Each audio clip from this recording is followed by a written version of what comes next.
요한복음 2장, 저는 이제 오늘 17절 한 절만 보고 싶었었는데 조금만 더 썼습니다. 우리 2장 13절로 17절까지 17절에 유념하시면서 같이 천천히 합독하십니다. 시작.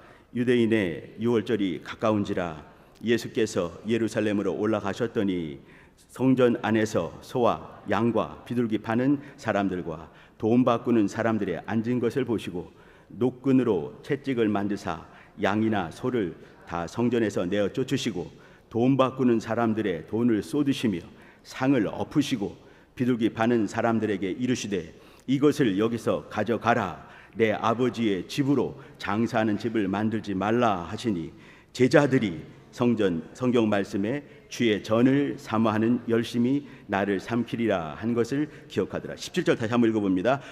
제자들이 성경 말씀에 주의 전을 사모하는 열심히 나를 삼키리라 한 것을 기억하더라. 아멘. 자, 요한복음 우리가 읽은 데가 요한복음 19장 20장을 읽은 것이 아니라 2장을 읽었습니다. 2장이라 한다면은 1장에 주님께서 이제 이렇게 잠깐 얘기가 나오게 되고 2장에 그 유명한 가나 혼인잔치 이야기가 있고 그 사건 바로 이어서 나오는 일이 여기 성전, 보통 우리가 말하는 성전 정화 사건 이렇게 말하는 바로 거기입니다.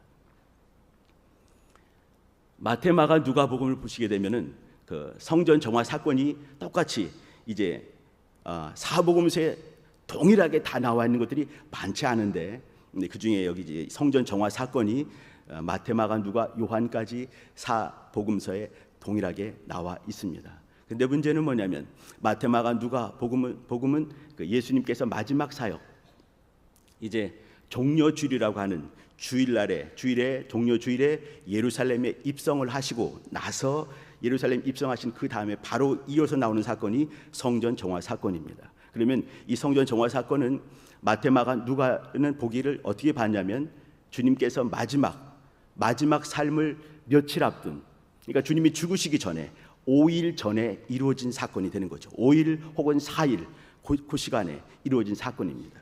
근데 반면에 요한은 주님께서 공생에 요한복음 2장에 나와 있는 그 가나 혼인잔치 했을 때 주님께서 말씀하십니다. 이렇게 이제 마리아가 잔치집에 물이 떨어졌다 했을 때 주님께서 말씀하시죠.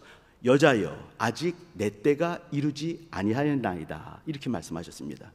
주님께서 본격적으로 공생애가 이루어지기 전에 가나 혼인잔치를 또 이렇게 이루셨고 그 다음에 이어서 이 사건을 하고 계시는 것입니다. 그러면 우리가 어떻게 봐야 될까요? 요한은 굳이 여기 이 대목에 그걸 써놨는데 요한은 말이죠, 마태, 마가, 누가 복음을 다 봤을 것입니다. 그걸 다 본 다음에 이제 그곳에 없는 것들 혹은 있지만 아주 적게 표현된 것들, 더 정말 이제 깊이 그것이 어떤 의미가 있는지, 영적으로 어떤 의미가 있는지 이것을 새기면서 한 사건을 길게 써간 것이 요한복음입니다. 마태, 마가, 누가 복음을 다 본 이후에 더하여 정말 중요한 부분, 빠진 부분들, 정말 중요한 놓친 부분들이 없는가 다시 한번 확인하면서 쓴 것이 요한의 복음인 것이죠. 그러면 요한은 이미 마태, 마가, 누가가 마태복음 21장에 또 마가복음 11장에 누가복음 19장에 예수님이 이제 이렇게 그 죽으실 날을 며칠 앞둔 그 시점에 그 성전 정화를 했던 것을 알고 있지만 굳이 또 그렇지 않다라고 말하거나 아니면은 그 정도가 아니라 사실은 이런 부분도 있다라고 이렇게 이제 강조하면서 쓴 것이 요한복음인데, 여기는 이제 이렇게 성전 정화 사건이 예수님의 공생의 가장 초입부, 도입부에 요한복음 21장까지 있습니다. 근데 그 중에 2장에 나와 있습니다. 첫 번째 이적 가나 혼인잔치에 이어서 바로 나오는 것이 이 성전 정화 사건입니다. 그럼 우리가 어떻게 이해해야 될까요? 성전 정화 사건은 2번 있었던 것으로 보는 것이 가장 좋은 이해 방법입니다. 주님께서 처음 공생애를 시작하면서 가나 혼인잔치는 어디서 이루어졌겠습니까? 1번 가나, 2번 어디 이렇게 해야 될까요? 당연히 가나 아니겠습니까? 그럼 가나란 얘기는 뭐냐면 갈릴리 지역입니다. 갈릴리 지역에서 갈릴리부터 갈릴리에서 올려면 말이죠, 사마리아 지역을 통과하고 그리고 이제 예루살렘까지 오게 되는 거죠. 그러면 짧은 거리가 아닙니다. 며칠간 올 수밖에 없는 그런 거리가 되는 거죠. 근데 이제 가나 혼인잔치를 딱 마치고 주님께서 불이 나게 예루살렘에 오셨고, 예루살렘에서 여기 성전 정화 사건을, 성전 정화 일들을 하시는 것입니다. 그러면 가나에서, 갈릴리 지역에서 굳이 주님께서는 예루살렘까지 또 오셔서 역사를 하신 것이죠. 그러면 이거는 보통 사건이 아니라는 걸 알 수가 있을 것 같습니다. 주님께서 초기 주님의 공생애를 시작하면서 초기 사역 중에 가장 중요한 것, 사실은 이제 가나 혼인잔치를 아마 주님께서 마음이 없으실 수도 있을 것 같습니다. 이제 마리아가 혼인잔치에 가서 떨어졌다, 포도주가 떨어졌습니다라고 했을 때 주님께서 아직 내 때가 이르지 않았지만, 그러나 마리아가 간청을 하시기에 또 이제 이렇게 이른 사건이지요. 근데 이어서 바로 나온 것이 바로 여기입니다. 그러면은 이 사건이 보통 사건이 아닌 것을 우리는 마음에 이렇게 염두에 두고 봐야 될 것 같습니다. 여기 이제 17절에 오늘 같이 볼 말씀이 가장 중심 대목이 여기인데, 제자들이 주님께서 그 성전에 들어가셔서 노끈으로 채찍 만드시고 양소를 다 내쫓고 또 이제 그 주님이 중요한 말씀하시죠. 이렇게 이것을 여기서 가져가라, 내 아버지 집으로 장사하는 집을 만들지 말라, 이렇게 말씀하셨어요. 그러니까 제자들이 딱 떠오르는 것이, 요거는 뭐냐면 제자들이 그때 예수님께서 이 일을 하셨을 때 이 일을 통해서 그때 탁 떠오르는 말씀이 이 말씀이었던 겁니다. 무슨 말씀 드리고 싶냐면, 제자들이 나중에 성령 모시고 성령 충만했을 때 떠오른 말씀이 아니라, 이 말씀은요, 주님께서 그 일을 딱 벌리셨을 때, 주님의 초기 사역 때, 그러면은 제자들이 이제 이렇게 주님에 대해서 많은 것들을 경험하기 이전에, 몇 번 많은 것들을 경험했겠죠. 그러나 그럼에도 불구하고 주님을 깊이 알아가기 전에, 공생의 사역에 얼마 되지 않았을 그 시점에 제자들이 딱 떠오른 말씀이 바로 이 말씀이었습니다. 여기는 이제 시편의 69편 9절 말씀 아니겠습니까? 주의 전을 사모하는 열심이 나를 삼키리라, 이 말씀인 거죠. 주의 전을 사모하는 열심, 그것이 나를 삼켰다. 이 말씀이 쉽지는 않습니다.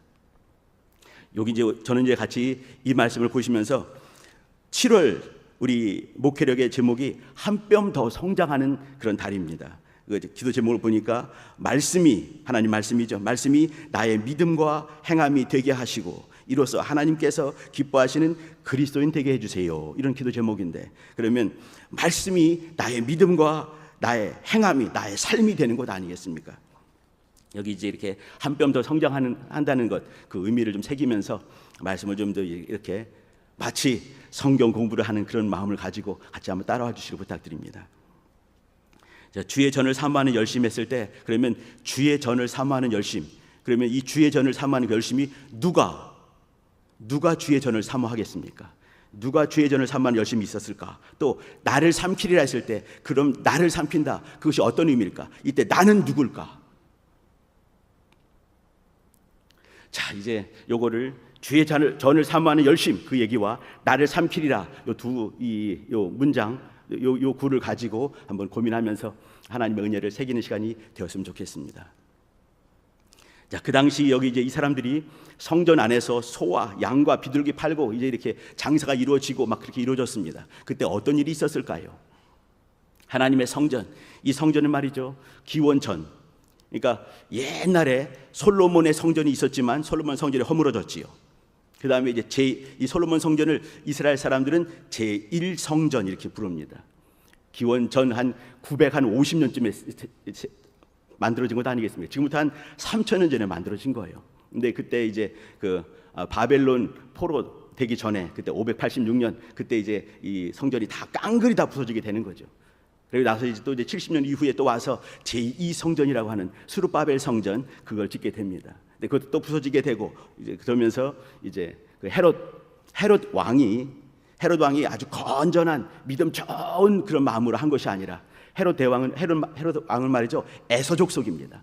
그러니까 정통적인 이스라엘 사람도 아닌 거예요. 에돔 족속인 거죠. 그러니까 이제 이 사람도 이제 이렇게 정통적인 사람이 아니기에 정통성을 좀 갖기 위해서, 그걸 이제 겉으로 보여주기 위해서 한 것이 뭐였냐면, 이스라엘 사람들의 관심이 제일 많은 곳이, 집중하는 곳이 어디겠습니까? 성전 아니겠습니까? 그래서 이제 이 사람은, 헤롯 대왕, 이 사람은 이 허물어져가는 많이 퇴락한 성전을 잘 지으면서 이스라엘 사람들의 마음을 좀 잡기를 소망했고, 이스라엘 마음들이 자기 가문에게 쏠리기를 소망을 했습니다. 그 얘기는 뭐냐면 꼼수가 있는 것이죠. 성전을 이렇게 정말 성전을 사모하고 하나님을 사모하는 그런 마음으로 건축을 시작한 것이 아니었습니다. 제2성전을 보수하는 작업을 이렇게 그가 왕이 된 다음부터, 이제 그러면 기원 전입니다. 20년 전부터, 기원 전 주전 20년 때부터 이 성전 건축을 시작을 했습니다. 그리고 지금은 이 성전이 이제 46년간 지어지고 있다고 했습니다. 그 얘기는 뭐냐면 지금이 한 AD 한 26년 7년쯤 됐을 텐데, 그때 이제 이렇게 그때까지 짓고 있는 것이죠. 이것이 완공이 되는 것은 62년 이때 짓고 있으면서 그 다음도 한 20년이 더 훨씬 지나간 다음에 완공이 됩니다. 그러니까 이제 그 한 80년간 지었나요? 그렇게 짓게 되면서 이제 이 성전이 완공이 한 62년 3년쯤에, AD 62년 63년쯤에 완공이 됩니다. 제가 이 시간을 말씀드리고 해를 말씀드린 이유는 참 중요한 것이 있는데, 그것은 뭐냐면 이 성전은 그것이 완공된 다음에 5년 6년을 넘기지 못하고 다 깡그리 또 부서지게 됩니다. 그때 로마가 다시 쳐들어오게 되면서 66년 즈음에 또 이제 이 예루살렘을 다 멸망시키고 70년 됐을 때는 완전히 다 없어지게 되는 거죠. 이스라엘 자체가 없어지는 것 아니겠습니까? 그러면 이것이 지어지고 있지만, 또 이것이 또 이제 이렇게 완공되어 가고 있지만, 멋진 성전을 지어지고 있지만, 그러나 반드시 무너질 것을 아시는 분이 계십니다. 누구실까요? 우리 주님께서는 이 성전이 어떻게 될 걸 아시는 거죠. 돌멩이 위에 돌멩이도 남지 않고 다 부서지리라 라고 말씀하시는데, 그걸 아시는 분이십니다.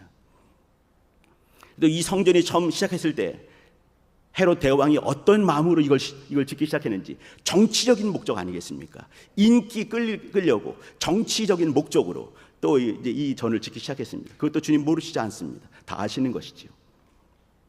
네, 아무튼 이제 이 사람들이 이제 그 당시 산헤드린 공회가 있는데, 그것은 뭐냐면 이스라엘에서 가장 중요한 것들이 이루어지는 그 회의입니다. 거기에는 유명한 장로들, 또 유명한 또 이제 제사장들, 또 서기관들, 율법사들이 모여서 약 70명 더하기 1명, 더하기 1명이라는 얘기는 뭐냐면 대제사장이 끼게 되면서 거기서 중요한 것들을 결정을 했습니다. 그러니까 이스라엘을 움직이는 가장 중요한 회의가 산헤드린 공회가 되는 것이죠. 산헤드린 공회가 있었고요. 여기 또 이제 중요한 사람들이 제사장인데, 여기 이 두 부류가 중요한 이유는 뭐냐면, 여기 이스라엘 사람들이 이제 이렇게 중요한 일이 있을 때마다 제사를 드리러 올 때 뭘 가져오겠습니까? 재물을 가지고 올 것입니다. 비둘기를 가져오거나, 경제적인 사정에 따라서 혹은 또 염소를 가져오거나, 양을 가져오거나, 혹은 또 이제 소를 가져오게 되겠죠. 그러면 먼 거리에서 데리고 오다가 보면은 상할 수가 있는 거죠. 상하게 되면은 제사를 못 드리게 됩니다. 그러면 다시 나가서, 너 이거 틀렸다, 안 된다, 상함이 있구나, 퇴짜 놓게 되면은 다시 나가서 다시 또 그 좋은 거를 사가지고 다시 들어와야 됩니다. 아주 어려운 것이죠. 가까운 동네 살게 되면은 정말 좋은 거 갖고 온다 할 수 있겠지만, 먼 곳에서 올 때는 그 쉽지 않은 것이죠. 또 혹시나 또 이제 이렇게 제사장이 어떤 사람이 갖고 왔는데 아주 건전하고 좋은 것이에요. 근데 이 사람이 대장 볼 때 굉장히 안 좋은 사람이라면 퇴짜 놓을 수 있는 거 아니겠습니까? 그렇게 안 생각하세요? 제사장이라니까 아주 건전하게, 성령 충만하게. 근데 그렇지가 않은 것입니다. 꼼수가, 인생들은 꼼수가 있게 마련이에요. 또 그냥 그 멀쩡한 것을 먼 곳에서 잘 데려왔다 하더라도 퇴짜할 수가 있는 것이죠. 왜 그러냐면 모종의 어떤 결탁이 되어 있는 것들이 있을 수가 있는 겁니다.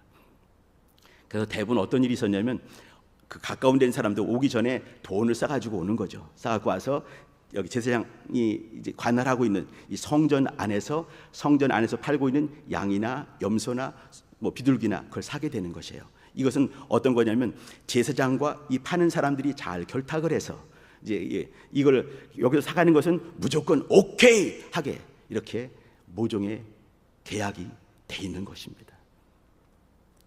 사람들이 오면서 이제 거기서 사가지고 하게 되면, 이거는 저 앞에서 사가지고 왔습니다 하게 되면 통과할 수 있게, 그렇게 한 부분이 압도적으로 많이 있는 것이죠. 이것을 재물과 관계돼서는 제사장들이 이것을 맡고 있었습니다. 또 이 사람들이 올 때는 뭐가 있냐면 성전세가 있는 것이죠. 성전세는 반세겔을 내기로 되어 있는데 이 반세겔을 낼 때 이 가치 있는 것을 갖고 오면 될 텐데 이 돈이 보통 돈이 아닙니다. 무슨 말이냐면 이스라엘 사람들은 말이죠, 성전에 이렇게 헌금을 하려기 위해서는 성전에 내는 이 헌금하는 돈에 겉에 앞뒤로 봐서 인물들이 새겨 있으면 안 되는 것이에요. 인물들이 새겨 있을 때 뭐가 되겠습니까? 우상 숭배가 되는 것이죠. 그렇기 때문에 특별한 돈, 이 글자는 새겨 있겠지만 뭐 어떤 돈 액수는 쓰여져 있겠지만 사람 얼굴이 들어가 있지 않은 특별한 돈을 가지고 와야 됩니다. 근데 그런 돈이 많지가 않은 것이에요.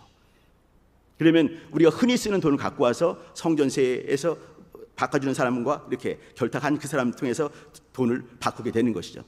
그러면 어떻게 그냥 바꾸겠습니까? 그러면 10,000원을 갖고 와서 5,000원 바꿀 때 그냥 딱 10,000원짜리 5,000원 2개를 바꿔주세요. 5,000원 딱 바꿔주겠습니까? 그게 아닌 거죠. 세금을 떼는 겁니다. 세금을 떼서 5,000원짜리 10,000원을 주지만 어떻게 해요? 2,000원 거실로 주거나 아니면 10,000원짜리 주고 와서 10,000원짜리를 5,000원으로 바꾸거나 이렇게 되는 거죠. 이건 누가 관할을 했냐면 산헤드린 공회에서 성전세와 관계돼서는 그렇게 결탁이 되어 있습니다.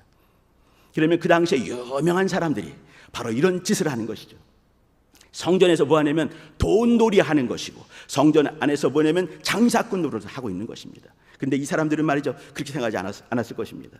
멀리서 오는 사람들이 그저 이렇게 가볍게 몸으로 와서 또 여기서 사가지고 아주 쉽게 예배를 드리도록 우리는 하나님의 일을 감당한다. 산헤드린 공회 하나님께 이렇게 성전세로 반세기를 드리기 쉽지 않으니까 이와 같이 해서 우리는 하나님의 일을 한다. 하나님의 전에 일을 한다. 이렇게 마음을 먹었던 것입니다. 그러나 그들은 그 저 마음 속에는 뭐가 있냐면 꼼수가 있고 돈과 결탁되어 있고 또 정치적인 것과 결탁되어 있는 그런 모습이 있는 것이지요. 주님께서는 그걸 아시고 가셔서 비둘기 파는 자들, 소, 양들 다 내쫓고 이런 역사를 하시고 계시는 것입니다. 자, 한 가지만 더 좀 고민할 것이 있습니다. 여기 피셨나요? 요한복음 2장에요. 자, 여기 이제 굳이 이렇게 보시게 되면 주님께서 19절에 보시게 되면 한번 보세요. 제가 읽어드리겠습니다. 예수께서 대답하여 가라사대 너희가 이 성전을 헐라 내가 사흘 동안에 일으키리라 이렇게 말씀하셨어요. 이 성전이 얼마나 지금도 지어지고 있는 중입니다. 완공이 되려면 아직도 한 20년이 한 40년이 남아 있군요. 40년이 남아 있는 그런 성전입니다. 근데 그 성전을 주께서 하신 말씀이 뭐냐면 너희가 이 성전을 헐라 이렇게 말씀하셨어요. 그러면 그 멋진 그 건물, 지어지고 있는 멋진 건물, 그것에 주님께서 관심이 있으셨습니까? 없으셨습니까? 이건 답을 주셔야 됩니다. 주님께서는요, 그 건물에 1도 관심은 없는 거예요. 그리고 하시는 말씀이 뭐냐면 나중에 21절에 그러나 예수는 성전된 자기 육체를 가리켜 말씀하신 것이다 이렇게 말씀하셨습니다. 성전이 지금 여기 제2성전, 수르바벨 성전 혹은 헤롯이 짓고 있는 성전이 지금 지어지고 있습니다. 아직도 지어지려면 말이죠, 40년이 남아있는, 멋들어지게 짓고 있는 또 돈이 많이 투자되고 있는, 모든 이스라엘 사람들이 관심이 집중되고 있는, 신앙과 믿음이 집중되고 있는 그 성전에서 이 성전을 헐라 말씀하셨습니다. 그 당시는 몰랐겠지만 나중에 이제 주님께서 어떻습니까? 부활하신 이후에 성령이 임하신 다음에 그들이 알게 되는 것이죠. 아, 예수님이 참 성전이셨구나. 그걸 알게 되는 것이에요. 예수님이 참 성전입니다. 그 얘기 무슨 말인가요? 그 옛날에 그 유명한 황금의 집이라고 하는 솔로몬의 성전도 있었습니다. 스룹바벨 제2성전이 있었죠. 지금은 헤롯이 지금 성전을 짓고 있습니다. 이것들은 마치 그림자와 같은, 비유와 같은 성전이 되는 것입니다. 예수님이 오시기 전까지는 그곳에 집중을 하고 예배를, 제사를 드리는 거죠. 제사를 드리고 정성을 다하고 마음을 다하고 그곳에 향해서 예루살렘을 향해서 기도하는 자는 형통하리로다, 이런 말이 나올 정도로 성전이 얼마나 중요한지 우리 잘 알고 있습니다. 근데 중요한 것은 뭐냐면 참 성전 대신 그분께서 오셨습니다. 그럼 어떻게 돼야 될까요? 그림자인 성전은 어떻게 돼야 되겠습니까? 나중에 로마가 와서 다 깡그리 부수는 역사가 있었지만, 역사가 있으려면 그 역사를 할 수 있게 허락하신 분이 계셔야지만이 인생은 비로소 로마 제국이라 하더라도 그것을 허물 수가 있는 것입니다. 로마가 그 성전을 허물 때 하나님의 마음이 어디 있었겠습니까? 허물어지는 것에 있는 것입니다. 그 성전은 허물어지게 되어 있는 것이에요. 제1성전 허물어지기 위해서 그곳에 존재했습니다. 나중에 허물어졌지요. 제2성전, 또 스룹바벨 성전, 또 헤롯이 짓는 이 성전도 허물어지기 위해서 존재한 것입니다. 마치 여리고성이 이 히브리 노예들 그 돌면서 허물어지게 하기 위해서 그곳에 존재하는 것과 동일한 것입니다. 이 유명한 성전이라 하더라도 참 성전이 왔을 때는 그것은 허물어져야 되는 것이에요. 비유는 실상이 왔을 때 허물어지는 것 아니겠습니까? 예수님이 참 성전이세요. 우리의 믿음 아니겠습니까? 주께서 하신 말씀이 그래서 이 성전을 헐라 내가 제3일에 일으키리라. 주님이 이제 부활하실 것을 향해서 말씀하신 것입니다. 자, 여기 그런 입장에서 말이죠. 여기 이제 우리 17절 한번 보도록 하십니다. 다시 한번 제자들이 성경 말씀에 이 얘기는 뭐냐면 다시 말씀드립니다. 제자들이 주님께서 이렇게 그 비둘기를 다 쫓고 뭐 소 양들 다 쫓아낸 다음에 이제 딱 떠오르는 말씀이 이거예요. 주의 전을 사모하는 열심히 나를 삼키리라 했을 때 그러면 제자들은 어떤 마음을 가지고 이 얘기를 했을까요? 주의 전을 사모하는 열심히 나를 삼키리라. 여기 이제 유대인들이 소 팔고 양 팔고 비둘기 팔고 돈 바꾸고 막 그런 일들을 하고 있을 때 이제 주님께서 이제 다 쫓아냈을 때 이게 딱 떠올랐습니다. 시편 69편 9절 말씀이죠. 주의 전을 사모하는 열심히 나를 삼키리라. 아마 이런 말씀이 아니었을까? 한번 생각을 한번 해봅니다. 유대인들이 하나님의 전을 사모하는 그런 열심이 있어요. 그 분명한 거 아니겠습니까? 유대인들 여기 소 팔고 양 팔고 또 비둘기 파는 사람들, 이 사람들도 나는 주의 일을 한다. 주의 주 앞에 예배하는 그 예배를 잘 돕는 사람이다. 제사장들 마찬가지고 또 산헤드린 공회도 마찬가지입니다. 나는 주의 일을 한다. 주의 일을 잘 이루고 있다. 주의 전을 사모하는 열심이 우리한테 있지. 이렇게 있죠. 근데 이렇게 열심히 있으면서 나중에는 처음에는 아마 이렇게 시작했을 때 처음에는 정말 거룩한 마음으로 시작할 수가 있을 것 같습니다. 나쁜 마음은 아닐 수도 있어요. 근데 세월이 지나가게 되면서 또 어느 순간에 이제 그 제사장과 결탁하게 되고 산헤드린 공회와 결탁하게 되면서 돈 떼먹고 이게 있었던 것이죠. 근데 아무튼 주의 전을 사모하는 그런 열심들, 유대인들의 주의 전을 사모하는 열심이 있었습니다. 그 열심을 가지고 이렇게 하는 순간에 어느 순간에 그들이 변질되고 또 변질되고 변질되어지면서 정말 진리를 삼켜버리는 그런 일들이 있지 않겠는가?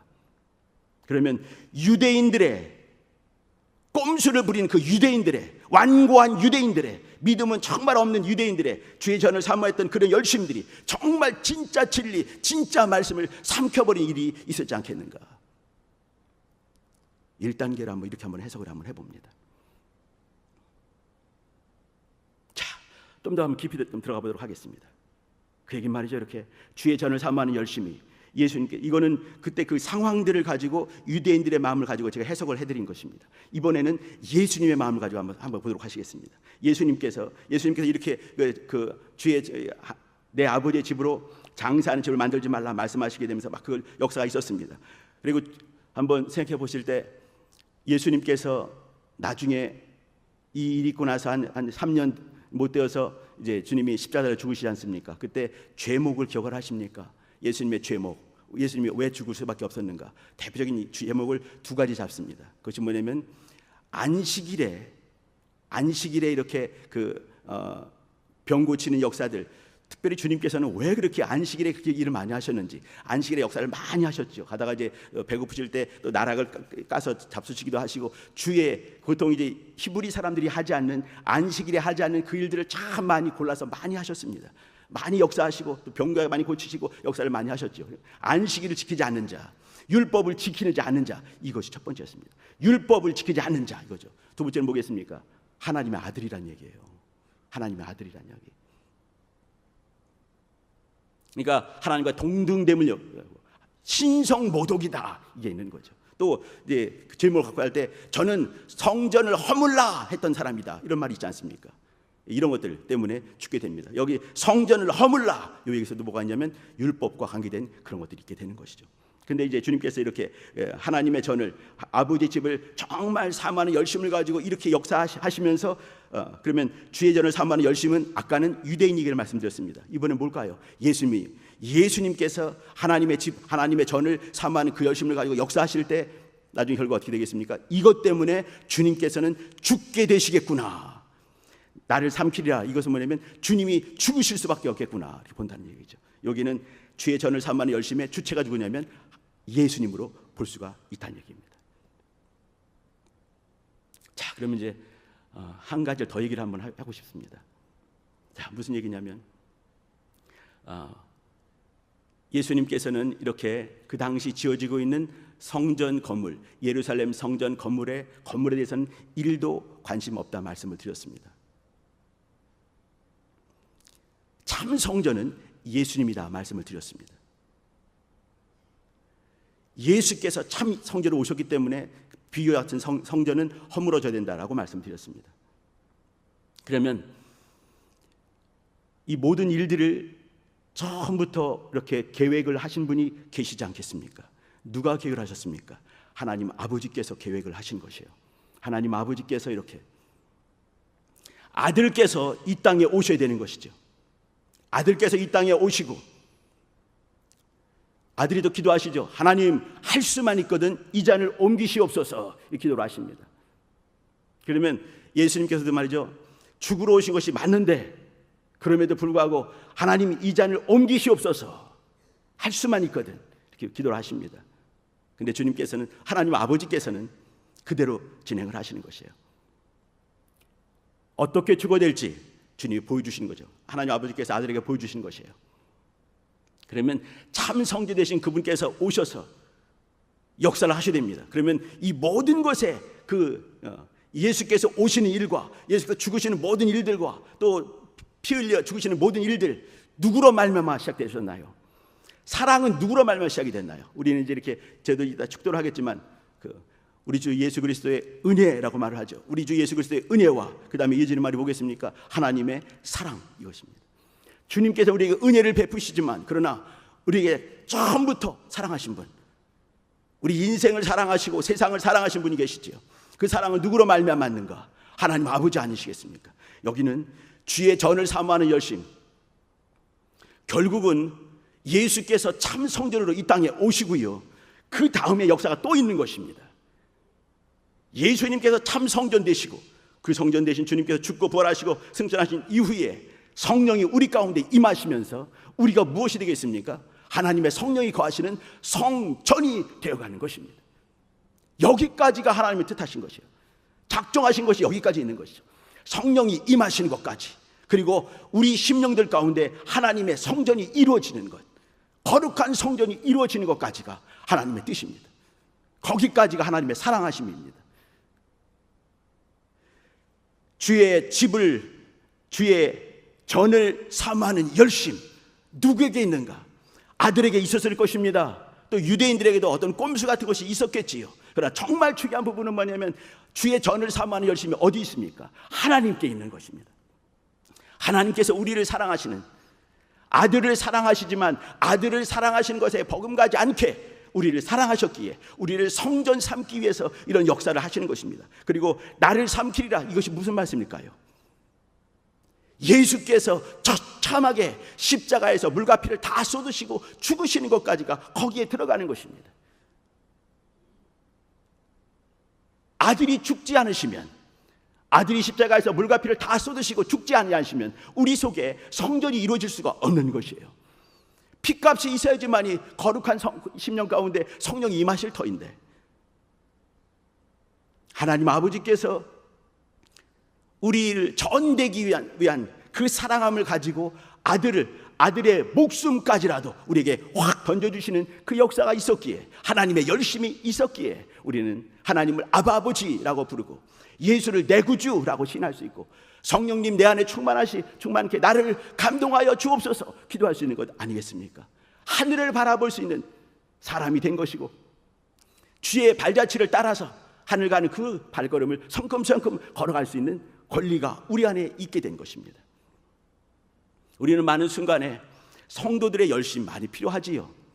그러나 성도들의 어떤 열심은 말이죠, 그 저 밑바닥에는 예수님의 열심, 또 더 밑에는 뭐냐면 하나님 아버지의, 하나님의 전을 사모하는 그 열심, 우리를 전되게 하기 위한 하나님의 그 열심이 있었고, 또 그것으로 말미암아 아들까지라도 삼켜버리는 그 역사가 있었기에 우리는 감히 하나님을 아버지라 부르며 우리가 성전된 그 주의 사람이 되고 이제는 예배 처소인 이곳에서 같이 예배 드리는 그 일을 하게 되었습니다.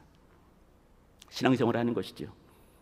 자, 그렇다면 이제 하나님의 성전된 우리가 마땅히 어떤 생활을 해야 될 것인가 고민하게 되는 것이죠. 하나님의 열심이 충만하다 한다면 우리 어떻게 살아야 될 것인가? 제가 사실은 말이죠, 오늘 하나 시편을 한번, 시편이 아니라 시를 하나 읽어드리려고 그랬어요. 시가 뭐냐면 그 유명한 그 이육사 시 아십니까? 청포도라는 게 있는데 내 고향 7월은 청포도가 익어가는 시절. 그거 아시나요? 이 마을 전설이 주저리 열리고 먼데 하늘이 꿈꾸며 알알이 들어와 박혀 하늘 밑 푸른 바다가 가슴을 열고 흰 돛담배가 곱게 밀려서 오면 내가 바라던 손님은 고달픈 몸으로 청포를 입고 온다고 했으니 내 그를 맞아 이 포도를 따먹으면 두 손은 한뿍 적셔도 좋으련. 아이야 우리 식탁엔 은쟁반에 하얀 모시수건을 마련해 두렴. 유명한 시 아니겠습니까? 청포도. 이거 쓴 사람이 누군지 아시죠? 이육사 아니겠습니까? 여기 이제 대구 저기 이제 그 안동군에 있는 거기 사람이에요. 이제 이 사람이 이육사가 왜 이육사인지 아시죠? 이 사람은요, 그 이름은 따로 있지만 이육사, 이것이 자기의 그 대구 감옥에 있는 수용 번호입니다. 264번이었어요. 죄수 264 나와! 그때 264였어요. 이제 이육사가 됐습니다. 이 사람이 이제 어떤 자기의 호를 육사라고 하기 전에 이제 어떤 분을 만나가지고 이제 제가 제 호를 필명을 육사라고 하려고 합니다. 육사가 뭐냐면 이렇게 죽일 육자, 역사사자 딱 이거 쓴 게 된 거죠. 이 말은 뭐냐면 역사를 내가 발기발기 찢어서 내가 죽여버리리라. 이게 있는 거죠. 그럼 역사가 누구 역사겠습니까? 한국 역사가 아닌 거예요. 그때 일제체가 있으니까 일제 역사를 내가 발기발기 찢어서 내가 하겠다. 이 사람은 애국지사 아니겠습니까? 시인, 우리는 이제 이육사 시인하지만 이 사람은 애국자고 독립운동가였습니다. 나를 시인이라고 부르지 마라. 나를 독립운동가라고 불러라. 이런 사람, 의열단에 가입한 그런 사람인 것이죠. 그러니까 이제 한학자를 하신 그분이 딱 하시는 말씀이 뭐냐면 육사, 내가 역사를 발기발기, 육자가 뭔 육자인지 잊어버리면 안 됩니다. 이게 도륙한다 할 때 그 육자입니다.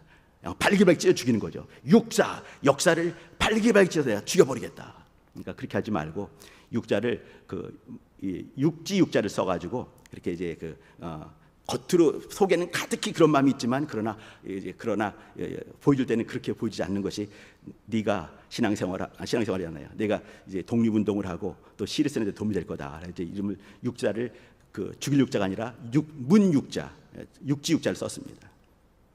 제가 이제 무슨 얘기 드리냐면요, 마음에 가득한 것이 있죠. 원수와 내가 싸워 이기리라. 원수를 내가 짓밟아 버리라. 원수의 역사를 내가 발기발기 찢어버리라. 이런 마음이 있지 않으십니까?